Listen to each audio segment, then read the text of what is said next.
ہم نے روس سے کیوں اچھے تعلقات کرنے کی کوشش کی؟ ہم نے اس لیے کیے کہ ہمیں روس سے دو چیزیں چاہیے تھیں. ایک، ہمیں ان سے گندم چاہیے، ان سے ہماری کوشش تھی ان سے سستی گندم لیں، کیونکہ پاکستان کو 20 لاکھ ٹن کمی تھی جب ہمارا دور تھا گندم کی. اب اس سے بھی زیادہ مجھے لگتا ہے گیپ ہے. مجھے نہیں لگ رہا کہ ہمارا اس وقت جو بھی سیلاب آیا اس کی وجہ سے میں نہیں سمجھتا کہ ہماری وہ گندم کی پروڈکشن ہوگی، وہ کم ہو جائے گی. اور پھر ایک دم دنیا میں تیل اوپر چلا گیا، اور جب روس اور یوکرین کی یہ لڑائی ہوئی تو اس سے اور تیل اور اوپر چلا گیا. تو میں جب گیا ہم طے کر کے آ گئے تھے، میں نے صدر پوٹن سے طے کر لیا تھا کہ جس طرح ہندوستان کو سستا تیل دے رہے ہیں ہمیں بھی وہ سستا تیل دیں. یہاں واپس آئے تو یہاں جناب ہمارا آرمی چیف کہتا کہ نہیں، کنڈیم کرو روس کو کیونکہ انہوں نے یوکرین میں انویڈ کر دیا. ہم نے ان کو سمجھا، اس کو میں نے بتایا کہ ہندوستان تو نہیں کنڈیم کر رہا، امریکہ کا وہ اسٹریٹجک ایلائی ہے، کوڈ کا ممبر ہے، وہ تو نہیں کنڈیم کر رہا، تو ہمیں نیوٹرل رہنا چاہیے جو ہندوستان رہ رہا ہے. ہمارے آرمی چیف نے، آپ یہ سوچیں کہ خود ایک یعنی گریڈ 22 آفیسر نے بیٹھ کے ایک سیکیورٹی کا سیمینار تھا، اس نے خود کنڈیم کر دیا روس کو.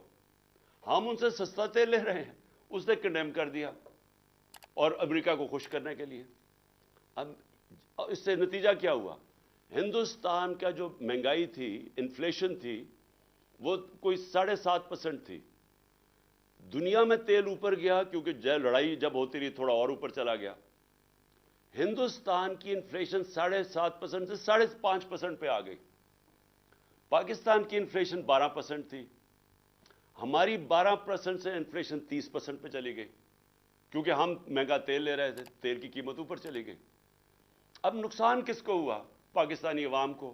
میں یہ کوئی اپنی ذات کے لیے تو نہیں کہہ رہا تھا، میں تو اپنے لوگوں کے لیے فیصلہ کیا تھا کہ ہمیں سب سے بنانی چاہیے. ہم کسی کی لڑائی میں کیوں پڑے؟ ہمیں انٹرسٹ اپنے لوگوں کا ہونا چاہیے. یہ انڈیپینڈنٹ فارن پالیسی ہوتی ہے.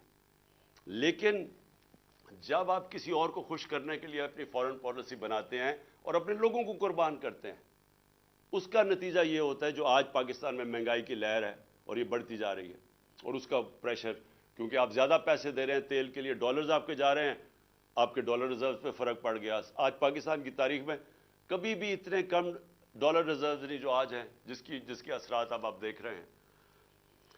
تو تیسری چیز ہے، اسٹیٹ کی ذمہ داری ہے اپنے کمزور طبقے کی حفاظت کرنا، جس کو فلاحی ریاست کہتے ہیں.